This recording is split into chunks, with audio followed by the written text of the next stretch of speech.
Hello friends, मैं हूं मिथिलेश कुमार और आप सभी लोगों का स्वागत करता हूं उदित फार्मेसी के ऑनलाइन लर्निंग प्लेटफॉर्म पर। तो कैसे हैं आप सभी लोग? आशा करता हूं अच्छे होंगे, स्वस्थ होंगे और मस्त होंगे। ह्यूमन एनाटॉमी एंड फिजियोलॉजी का chapter number 2 structure of cell components and its function पढ़ रहे थे। इसका पार्ट 4 है, यानी लास्ट पार्ट है, जिसमें ये चैप्टर 2 हमारा कवर हो जाएगा।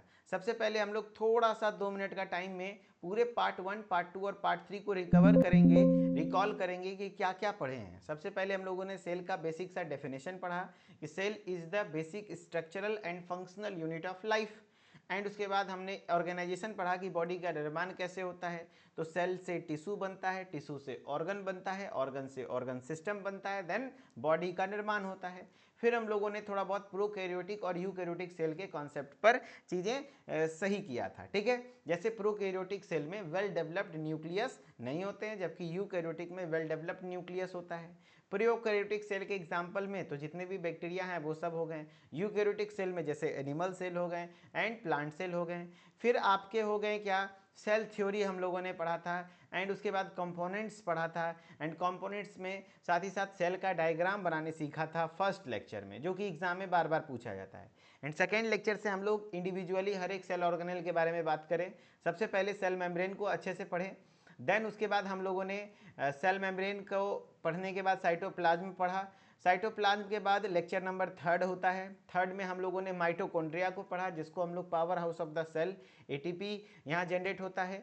एंड याद रखना, ये क्वेश्चन बहुत ज़्यादा पॉपुलर है कि भाई माइटोकॉन्ड्रिया के इनर मेम्ब्रेन को क्या कहते हैं, तो क्रिस्टे कहते हैं। यहीं पर एटीपी का निर्माण होता है। फिर हम लोगों ने गोल्जी बॉडी पढ़ा था एंड लाइजोसोम, जिसको suicidal bag of the cell कहते हैं, क्योंकि इसमें बहुत सारे हाइड्रोलाइटिक एंजाइम्स होते हैं। एंड फिर उसके बाद हम लोगों ने लाइजोसोम से रिलेटेड कुछ क्वेश्चंस कर लिए थे। ठीक है, चलिए अब है पार्ट 4। पार्ट 4 में आपका चैप्टर खत्म हो जाएगा। एंड यहाँ पर एक सेल ऑर्गेनेल बन रहा है एंडोप्लाज्मिक रेटिकुलम। तो पहले एंडोप्लाज्मिक रेटिकुलम को पढ़ेंगे। देखो भाई, ये सेल है, ये क्या है, सेल है। अगर मैं सेल के डायग्राम की बात करूं तो सेल में क्या क्या होता है, तो सेल में सबसे बाहरी आवरण क्या होता है, सेल मेम्ब्रेन होता है। ठीक है, फिर उसके बाद क्या होता है, बीच में आपको दिख रहा होगा पूरा जो इसके अंदर विस्कस फ्लूइड होता है, जो मेन एरिया है, सेल का मेन एरिना है, जहाँ पर मैक्सिमम मेटाबॉलिक एक्टिविटीज़ होती हैं, वो है साइटोप्लाज्म। एंड उसके बीच में है आपका न्यूक्लियस, जिसको ब्रेन ऑफ द सेल कहते हैं। ठीक है, एंड उसके बाद अलग अलग सेल ऑर्गेनल्स हैं। जैसे हम लोग जो जो पढ़ चुके हैं पहले वो बताते हैं। जैसे mitochondria, power house of the cell, energy बनता है यहाँ। Lysosome, suicidal bag of the cell, क्योंकि यहाँ पर आपका क्या कहते हैं, लाइजोसोम है जो कि आपका सुसाइडल बैग के नाम से जाना जाता है। एंड राइबोसोम, जो कि प्रोटीन फैक्ट्री, जो कि आज पढ़ेंगे, इसके बारे में नहीं पढ़े हैं। एंड आप देख रहे होंगे यहाँ पर स्मूथ इंडोप्लाज्मिक रेटिकुलम, इसको शॉर्टकट में SER भी बोला जाता है। एंड एक है रफ इंडोप्लाज्मिक रेटिकुलम, RER भी बोला जाता है। तो एक्चुअली एंडोप्लाज्मिक रेटिकुलम हमारा टॉपिक है। तो देखो है ना, एंडोप्लाज्मिक रेटिकुलम, तो ये एंडोप्लाज्मिक रेटिकुलम सेल के अंदर पाया जाता है। एंड इसके क्या महत्व हैं, क्या क्या काम है, वो सब पढ़ेंगे। लेकिन देखो, ये 2 प्रकार का होता है। एंडोप्लाज्मिक रेटिकुलम 2 टाइप्स के होते हैं। एंड वो 2 टाइप्स जो कि आपके सेल में, एक होता है जो न्यूक्लियस से सटा हुआ होता है। देखो, एक न्यूक्लियस से सटा हुआ और एक दूर थोड़ा होता है। ठीक है, तो जो न्यूक्लियस से सटा होता है उसका सरफेस आपको खुरदुरा दिख रहा होगा, खुरदुरा, क्योंकि इसके सरफेस पर क्या है, छोटे छोटे राइबोसोम्स हैं, छोटे छोटे राइबोसोम्स हैं, जिस वजह से इसका सरफेस थोड़ा रफ है, इसलिए इसका नाम है रफ एंडोप्लाज्मिक रेटिकुलम। जबकि इसके सरफेस पर आपको कुछ नहीं दिख रहा हो, एकदम प्लेन चिकना, तो इसीलिए इसका नाम हो गया चिकनी अंतःप्रद्रवी जालिका, हिंदी में कहते हैं स्मूथ इंडोप्लाज्मिक रेटिकुलम। राइट, हाँ। अब जैसे देखो, एक डायग्राम बनाने के लिए मैं बता रहा हूँ, ये सेल है, सेल के अंदर का जगह है, ये न्यूक्लियस को दिखाया गया। ये क्या दिखाया गया, न्यूक्लियस, बीच में जो ये दिखाया गया पर्पल सा, ये न्यूक्लियस है। एंड इसके किनारे किनारे आपका एंडोप्लाज्मिक रेटिकुलम है, जिसको RER दिखाया जा रहा है। क्यों, रफ इंडोप्लाज्मिक रेटिकुलम है। क्यों उसको बोल रहे हैं रफ, क्योंकि देखो इसके ऊपर छोटे छोटे राइबोसोम के दानेदार स्ट्रक्चर्स हैं, इसलिए इसको हम लोग RER कहते हैं। एंड SER यानी smooth endoplasmic reticulum, smooth endoplasmic reticulum इसलिए बोलते हैं क्योंकि इसके सरफेस पर कोई भी राइबोसोम नहीं है और एकदम स्मूथ होता है, चिकना होता है। एंड फंक्शन में बहुत ज़्यादा वेरिएशन होते हैं। ध्यान रखना कि रफ इंडोप्लाज्मिक रेटिकुलम हमारा किस चीज़ में हेल्पफुल होता है, प्रोटीन सिंथेसिस में। किसमें, प्रोटीन सिंथेसिस में। अच्छा, प्रोटीन सिंथेसिस में क्यों, क्योंकि इसमें देखो राइबोसोम है, एंड राइबोसोम का मुख्य कार्य क्या है, प्रोटीन बनाना। इस वजह से rough endoplasmic reticulum protein synthesis में हेल्पफुल होता है, जबकि स्मूथ एंडोप्लाज्मिक रेटिकुलम किस चीज में हेल्पफुल होगा? तो स्मूथ एंडोप्लाज्मिक रेटिकुलम लिपिड में, किस में होगा? लिपिड में आपका होगा इंपॉर्टेंट। ठीक है, लिपिड के सिंथेसिस वगैरह के लिए इंपॉर्टेंट होता है। ठीक है, चलो, तो endoplasmic reticulum they are also called as microsomes. इसको क्या कहते हैं? माइक्रोजोम्स के नाम से जाना जाता है। The endoplasmic reticulum is a large organelle. Endoplasmic reticulum क्या है? जो है ये लार्ज ऑर्गेनल है, that is made up of membranes sheath, जो कि मेम्ब्रेनस सीथ से बना होता है, एंड ट्यूब्यूल से बना होता है, that begin near the nucleus and extended across the cell. कहने का मतलब है कि जो एंडोप्लाज्मिक रेटिकुलम है ये लार्ज ऑर्गेनल है, जो कि बहुत सारे मेम्ब्रेनस सीथ से बना होता है। मेम्ब्रेनस सीथ मतलब छोटे छोटे झिल्ली नुमा संरचना, देखो बहुत सारा ऐसे ऐसे झिल्ली नुमा संरचना दिख रहा है ना, देखो कितना सारा मेम्ब्रेनस सीथ है ना, लेयर, उसी को कहते हैं, जो कि न्यूक्लियस के नज़दीक होता है एंड लगभग पूरे सेल में फैला होता है। The endoplasmic reticulum creates package and secrete many of the product created by cell. यानी एंडोप्लाज्मिक रेटिकुलम बहुत सारे प्रोडक्ट को बनाता है, पैक करता है एंड उसको सिक्रीट करने का काम करता है। अगर इसके स्ट्रक्चर की बात करें, the structure of endoplasmic reticulum is shaped like a sac. Sac मतलब होता है एक पाउच टाइप का स्ट्रक्चर होता है, इस टाइप से। ये बहुत सारे इस तरीके से मेम्ब्रेनस शीथ से बना होता है। Since ER is of two types, याद रखना एंडोप्लाज्मिक रेटिकुलम दो टाइप के होते हैं, and each has its own distinguishing feature. यानी कि दो टाइप्स के होते हैं एंडोप्लाज्मिक रेटिकुलम, एंड उसके दोनों में से अपने अपने अलग के टाइप होते हैं। जैसे क्या है, एक है RER, जिसको रफ एंडोप्लाज्मिक रेटिकुलम कहेंगे। Rough, why we can say that it is rough endoplasmic reticulum? Because it has small ribosome on their surface, क्योंकि इसके सरफेस पर छोटे छोटे राइबोसोम के स्ट्रक्चर्स हैं।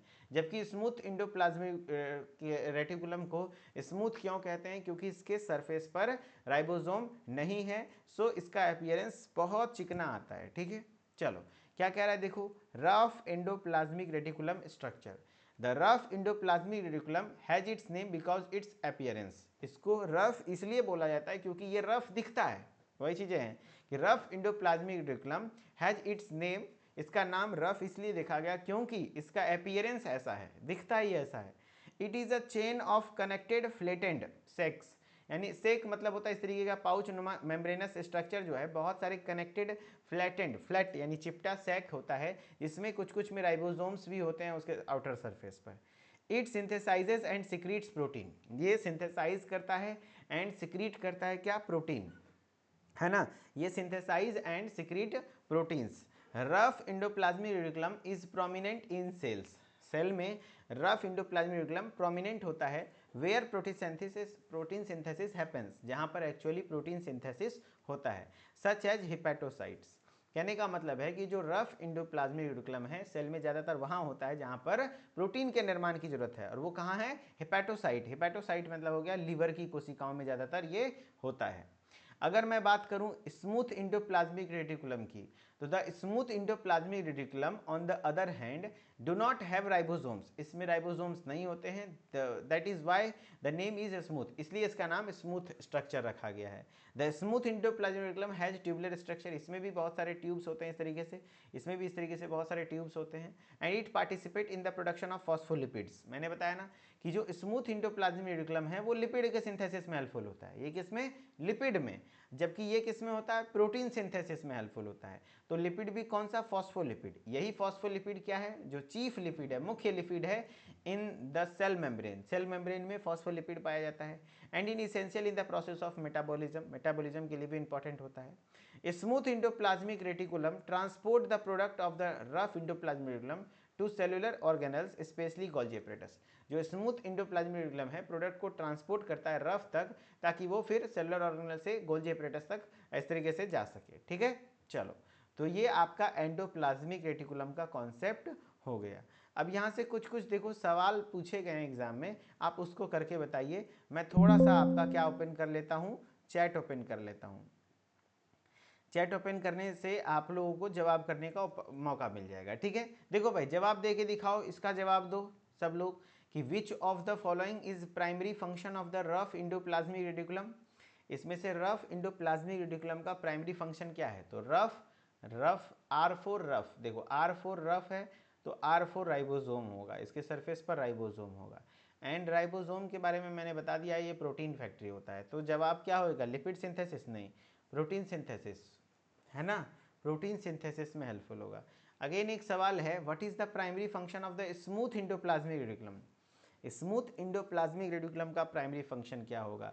Protein folding? No. Lipid and steroid synthesis, ATP production, packaging proteins for secretions? तो ये आप लोग ध्यान रखना कि एंडोप्लाज्मिक रेटिकुलम में स्मूथ अगर लग जाए तो चिकना है यानी कि इसके सरफेस पर राइबोसोम नहीं है, तो ये लिपिड और स्टेरॉइड का सिंथेसिस करने में हेल्पफुल होगा, लिपिड और स्टेरॉइड का सिंथेसिस करने में हेल्पफुल होगा। ठीक है, ये सवाल बने हुए हैं।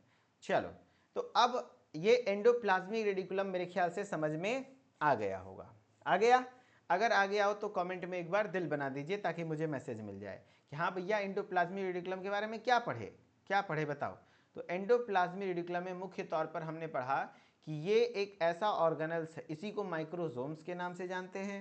ठीक है, एंड ये न्यूक्लियस के नज़दीक से शुरू होता है एंड पूरे सेल में लगभग फैला होता है। एंड ये दो टाइप्स के होते हैं, एक होता है RER जिसको रफ इंडोप्लाज्मिक रेटिकुलम कहते हैं, एक होता है SCR स्मूथ वाला लिपिड एंड स्टेरॉइड का सिंथेसिस में हेल्पफुल होता है, जबकि रफ वाला प्रोटीन सिंथेसिस में होता है। ठीक है, चलो अब है नेक्स्ट जो आपका बहुत देर से चर्चा चल रहा था राइबोसोम का, किसका? बहुत देर से, है ना, राइबोसोम का चर्चा चल रहा था। तो राइबोसोम्स सब लोग मेरे ख्याल से थोड़ा बहुत इसके बारे में जानते होंगे। ये राइबोसोम्स किस काम में आता है बताओ? तो राइबोसोम्स, अब ध्यान से सुनो, ठीक है, अब ध्यान से सुनो।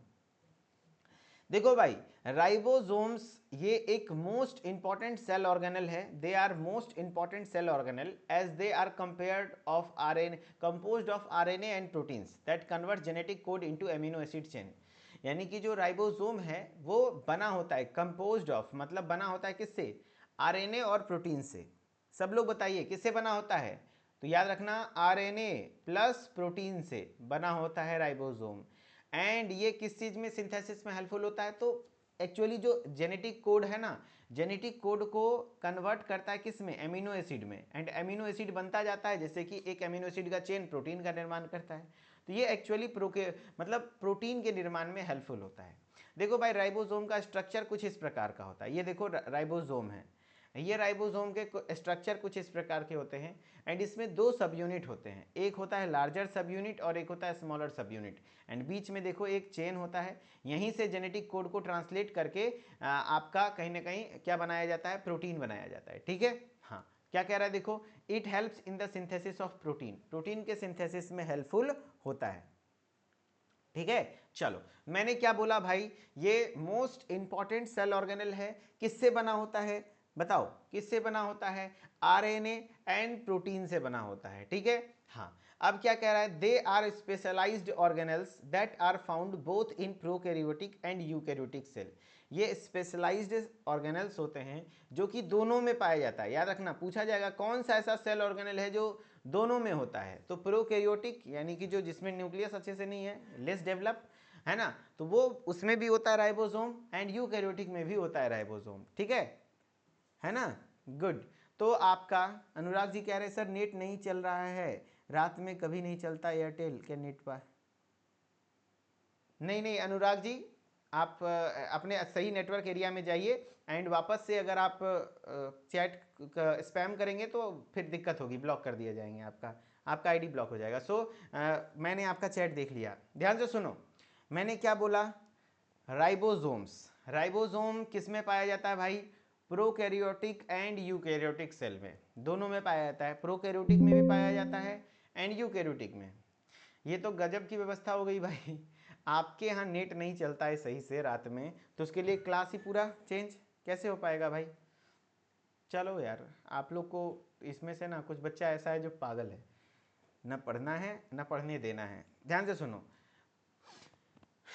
राइबोसोम बहुत इंपॉर्टेंट सेल ऑर्गेनल होते हैं। ये बना होता है RNA और प्रोटीन का, है ना, किसका?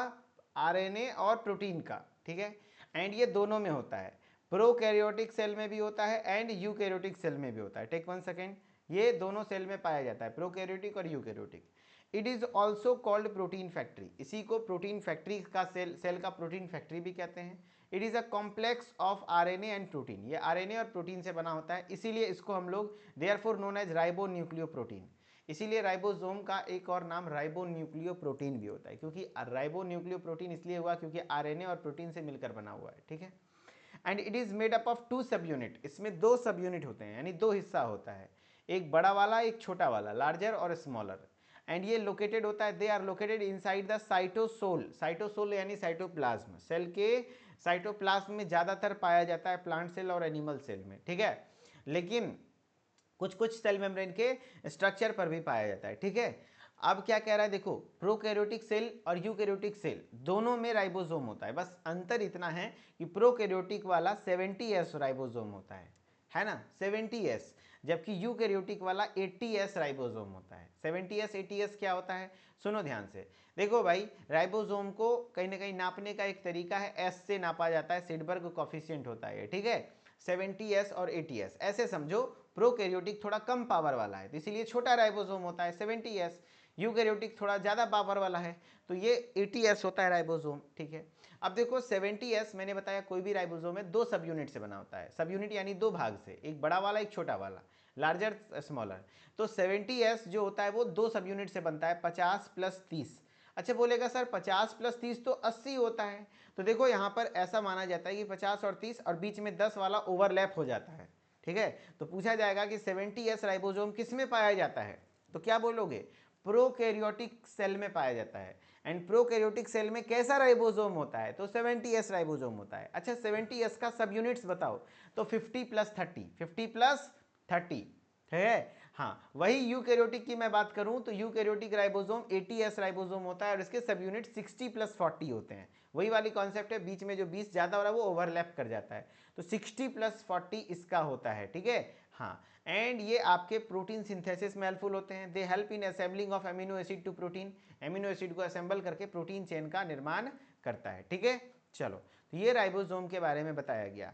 क्या क्या बताया गया, ध्यान से सुनना, अगेन मैं रिपीट कर रहा हूँ।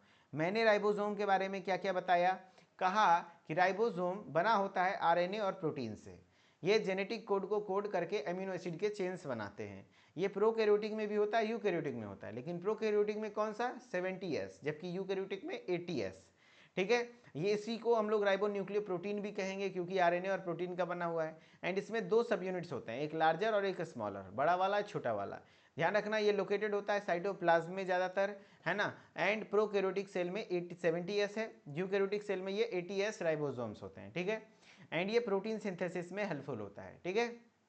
70S के सब यूनिट्स 50 + 30 होते हैं, जबकि 80S के सब यूनिट 60S + 40S होता है, ठीक है।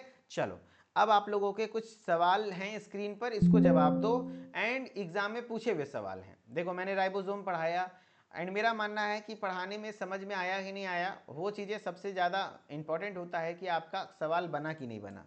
अगर बन पा रहा है तो ठीक है, ठीक है। चलो, ध्यान रखना,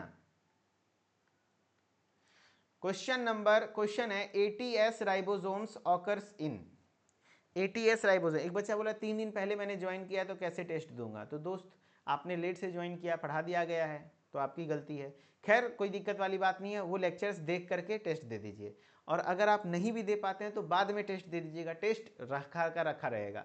बस रिजल्ट उस समय अगर टॉप 5 में जगह बनाना है तो 7 बजे से पहले आपको टेस्ट दे के ख़त्म करना होगा, ठीक है। 80S राइबोसोम किस में होता है, eukaryotic cells, eukaryotic cell of animal and plant, both eukaryotic cells and prokaryotic cell, all of the above. देखो यूकैरियोटिक सेल ऑफ एनिमल्स, तो एनिमल्स और प्लांट्स दोनों यूकैरियोटिक सेल है, तो दोनों में ना होगा 80S राइबोसोम, तो ये वाला ऑप्शन देखो, eukaryotic cell of animal and plant, yes. Both eukaryotic and prokaryotic नहीं होगा क्योंकि प्रोकैरियोटिक में 70S होता है, आंसर हो जाएगा बी। थोड़ा सा कंसेप्ट लगाना था कि यहाँ ये भी ऑप्शन सही है, लेकिन यहाँ पे उससे भी बेटर ऑप्शन ये है, एनिमल्स एंड प्लांट्स, है ना, eukaryotic cells of animals and plants, ठीक है। Very good. अगेन क्वेश्चन है, ribosomes are primarily composed of, ribosome किससे बने होते हैं? तो R4 ribosome, R4 RNA and उसके साथ ही साथ प्रोटीन, इसीलिए इसको राइबो न्यूक्लियोप्रोटीन कहते हैं। तो डीएनए प्रोटीन नहीं, आरएनए एंड प्रोटीन, आंसर हो जाएगा बी, आरएनए एंड प्रोटीन से बना होता है। Very good. What is the primary function of ribosomes? Primary function क्या है राइबोसोम का?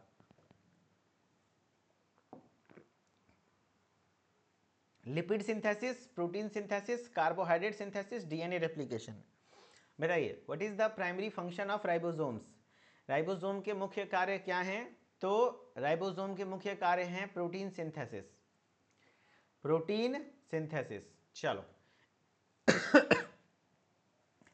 नेक्स्ट सेल ऑर्गेनल है न्यूक्लियस। न्यूक्लियस बहुत इंपॉर्टेंट है क्योंकि पूरे सेल का, इसी को हिंदी में केंद्रक कहा जाता है, केंद्रक।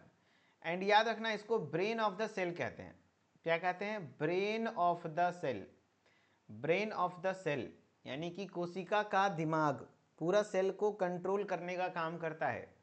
इसी को आप कह सकते हो control centre of the cell, control centre of the cell, control centre of the cell, कोशिका का ऐसा जगह जहां से पूरे सेल को कंट्रोल किया जाता है। ठीक है। कह रहे देखो the nucleus is spherical shaped organelle, ये एक स्फेरिकल शेप्ड ऑर्गेनल है, यानी सेल के अंदर गोलाकार स्ट्रक्चर होता है जो कि प्रेजेंट होता है जितने भी यूकैरियोटिक सेल हैं उसमें, है ना, यूकैरियोटिक सेल में होता है। ओके हाँ। अब देखो क्या बोल रहा है, the structures of the nucleus includes. अब न्यूक्लियस के स्ट्रक्चर में क्या क्या इंक्लूड होता है? जैसे मैं मान लो ये सेल है, सेल के अंदर ये न्यूक्लियस है, तो न्यूक्लियस के अंदर बीच में क्या होता है बताओ?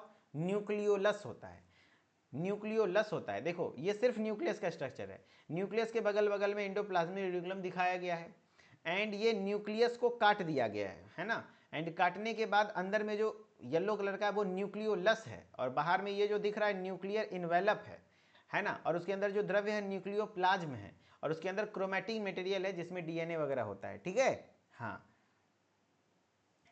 देखिए क्या कह रहे हैं प्रांजल गुप्ता, सर हमको प्रोकैरियोटिक और यूकैरियोटिक में बार बार याद करते हैं तो कन्फ्यूजन हो जाता है, प्लीज़ इसका कोई सोल्यूशन बताइए, ये प्रॉब्लम हमारा 9th से है। प्रांजल गुप्ता क्लास खत्म होने के बाद आपको मैं एक्सेप्ट करूंगा, देन वहाँ से आपके साथ कुछ डिस्कशन करूंगा, आपका सॉल्व हो जाएगा, डोंट वरी, आप क्लास के लास्ट तक बने रहना। सुनो ध्यान से, क्या कह रहा हूँ अभी, न्यूक्लियस, न्यूक्लियस के बीच में होता है न्यूक्लियोलस, बाहर में होता है न्यूक्लियर मेम्ब्रेन, अंदर में होता है न्यूक्लियोप्लाज्म, है ना हाँ। एंड उसके बाद देखो सबसे आउटर कवरिंग क्या होता है न्यूक्लियस के स्ट्रक्चर में, न्यूक्लियर मेम्ब्रेन होता है, कभी बार न्यूक्लियस के ऊपर लिखने आ जाएगा सिर्फ, तो डायग्राम वगैरह बनाना होगा, क्रोमोसोम्स दिखाना है, न्यूक्लियोप्लाज्म होता है, न्यूक्लियोलस होता है, and nucleus is separated from rest of the cell, cytoplasm by nuclear membrane. ध्यान रखना सेल के अंदर ये साइटोप्लाज्म और न्यूक्लियर, ये देखो बीच में साइटोप्लाज्म होता है, तो साइटोप्लाज्म इसके अंदर नहीं जाता है क्योंकि न्यूक्लियर मेम्ब्रेन कवर कर देता है न्यूक्लियस को। ठीक है हाँ। अब इसका स्ट्रक्चर कैसा होता है, संरचना, कह रहा था nucleus is made up of nuclear membrane, nuclear membrane से बना है, एंड उसके अंदर जो द्रव्य है न्यूक्लियोप्लाज्म है, न्यूक्लियोलस उसके अंदर जो डेंस स्ट्रक्चर है, एंड क्रोमोसोम पाया जाता है।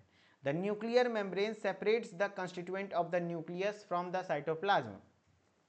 ठीक है, कहने का मतलब न्यूक्लियर मेम्ब्रेन ही न्यूक्लियस को सेपरेट करता है साइटोप्लाज्म से। The nuclear envelope helps to maintain the shape of the nucleus, जो न्यूक्लियस का इन्वेलप है यानी बाहर का आवरण, वो न्यूक्लियस के शेप को मेंटेन करता है, and assist in coordinating flow of molecules into and out of the nucleus. यानी ये सेल के अंदर न्यूक्लियस है, न्यूक्लियर मेम्ब्रेन क्या करता है, सेल के अंदर क्या आएगा, न्यूक्लियस के अंदर क्या आएगा क्या जाएगा उसको कंट्रोल करता है through nuclear pores, nuclear membrane में छोटे छोटे छिद्र होते हैं। The nucleus of the cell contain, ध्यान रखना सेल के न्यूक्लियस में ही डीएनए होता है। जैसे कैसे डीएनए होता है, तो याद रखना सेल के अंदर सबसे पहले क्या होता है, न्यूक्लियस के अंदर क्रोमोसोम होता है। ठीक है, देखो मैं आपको बता रहा हूँ, ये सेल है, एक ब्लैक स्क्रीन आता है, ब्लैक स्क्रीन में मैं बता रहा हूँ, जैसे मान लो ये सेल है, ये क्या है, एक कोशिका है, कोशिका के अंदर ये क्या है, न्यूक्लियस है, ये क्या है, न्यूक्लियस है। ठीक है, न्यूक्लियोलस वगैरह है, यहाँ पर आपके क्या है, जेनेटिक मटेरियल है, क्रोमोसोम, यहाँ क्या है, क्रोमोसोम। इसको थोड़ा बाहर निकाल के मैं डिटेल में बना देता हूँ, ये क्या होता है, क्रोमोसोम, इसी को क्रोमैटिन फाइबर भी कह देते हैं, क्रोमैटिन। ठीक है, एंड ये किससे बना होता है, तो ये बना होता है डीएनए से एंड आरएनए से, यही होता है जेनेटिक मटेरियल, डीएनए और आरएनए से बना होता है, ठीक है। एंड डीएनए के ब्रेक डाउन पार्ट को क्या कहते हैं, जीन कहते हैं, जीन, ठीक है। तो जेनेटिक मटेरियल को स्टोर करने का काम कौन करता है, न्यूक्लियस करता है। तो वही बोल रहा है the nucleus of the cell contains DNA and RNA, controls from the function and growth of the cell, इसके जेनेटिक मटेरियल को रखने का काम करता है, ठीक है। The nuclear membrane is double layered, nucleus का जो मेम्ब्रेन होता है वो डबल लेयर्ड होता है, दुई लेयर होता है। आउटर लेयर मेम्ब्रेन का इंडोप्लाज्मिक रेटिकुलम से अटैच्ड होता है, जैसे देखो ये आउटर मेम्ब्रेन जो है वो इंडोप्लाज्मिक रेटिकुलम से टच में आ जाता है ना। हाँ, chromosomes are present in the form of strings, है कि कहते हैं इसमें क्रोमोसोम थोड़ा स्ट्रिंज के फॉर्म में होते हैं, स्ट्रिंग्स के फॉर्म में, मतलब थोड़ा सा इस तरीके से आप कह सकते हो धारियों के फॉर्म में होते हैं, है ना। डीएनए एंड प्रोटीन मॉलिक्यूल वगैरह जिसको हम लोग क्रोमैटिन कहते हैं, मैंने बताया ना क्रोमैटिन के फॉर्म में होता है। एंड क्रोमैटिन दो प्रकार के होते हैं, एक होता है हेटेरोक्रोमैटिन, यूकैरियोटिन, उसके फंक्शन पर कह रहा है। न्यूक्लियोलस उसके अंदर छोटा सा सॉलिड मास स्ट्रक्चर है जो स्फेरिकल शेप्ड का होता है और ये न्यूक्लियस के अंदर पाया जाता है। सम ऑफ द यूकैरियोटिक ऑर्गेनिज्म, कुछ यूकैरियोटिक ऑर्गेनिज्म में न्यूक्लियस कंसिस्ट ऑफ 4 न्यूक्लियोलाई, उसके अंदर 4 से ज़्यादा न्यूक्लियोलाई, 4 भी होता है nucleoli. Nucleolus important role play करता है in the protein synthesis by producing ribosome. एक लाइन बहुत इंपॉर्टेंट है, यहाँ से सवाल आता है, बताओ भाई राइबोसोम कौन बनाता है ना, है ना। बताइए भैया राइबोसोम कौन बनाता है, तो राइबोसोम को बनाने का काम न्यूक्लियोलस करता है, न्यूक्लियोलस, न्यूक्लियोलस करता है, न्यूक्लियोलस बनाता है राइबोसोम।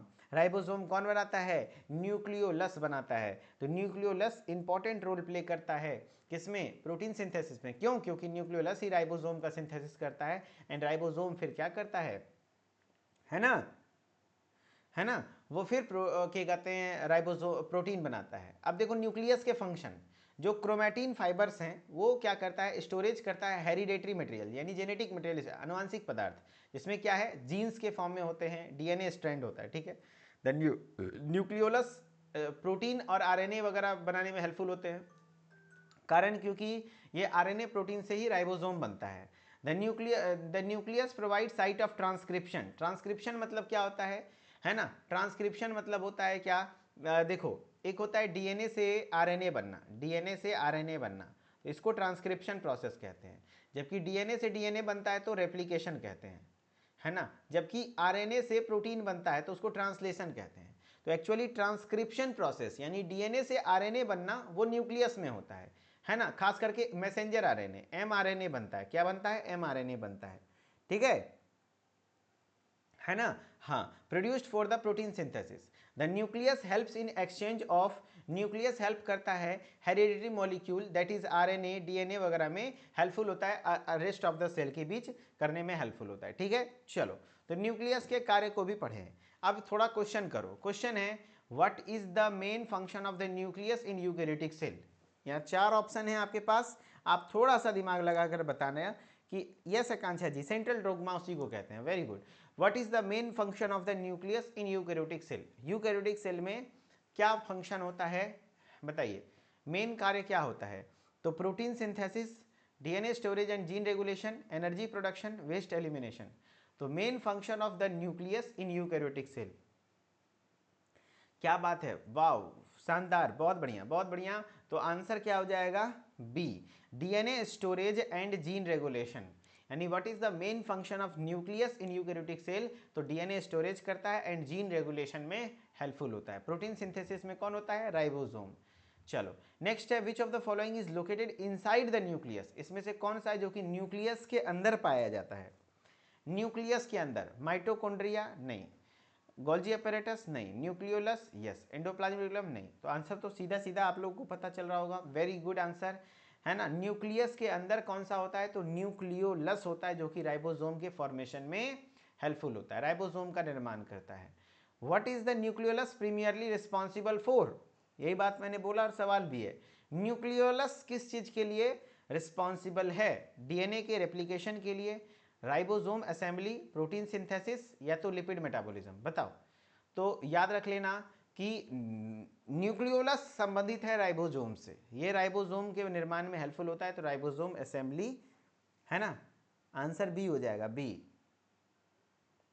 वेरी गुड, राइबोसोम के असेंबली करने से हेल्पफुल होता है। तो इस तरीके से आपका ये सेल पूरा चैप्टर खत्म होता है ना। हम लोगों ने 1 बाय 1 क्या पढ़ लिया, टोटल सब कुछ के बारे में पढ़ लिया। आज के क्लास में हम लोगों ने सबसे पहले एंडोप्लाज्मिक रेटिकुलम पढ़ा, फिर उससे रिलेटेड कुछ सवाल करें, फिर उसके बाद राइबोसोम्स पढ़े, राइबोसोम के रिलेटेड कुछ सवाल करें, फिर न्यूक्लियस पढ़ा एंड न्यूक्लियस से रिलेटेड कुछ सवाल करें, एंड इसी के साथ आपका ये चैप्टर फिनिश होता है। आई होप कि आपको अच्छे तरीके से समझ में आया होगा। एंड फिर भी अगर कोई डाउट रहा हो तो कमेंट आपके लिए ओपन है, कमेंट बॉक्स में आप पूछ सकते हैं। ओके, चलिए, धन्यवाद।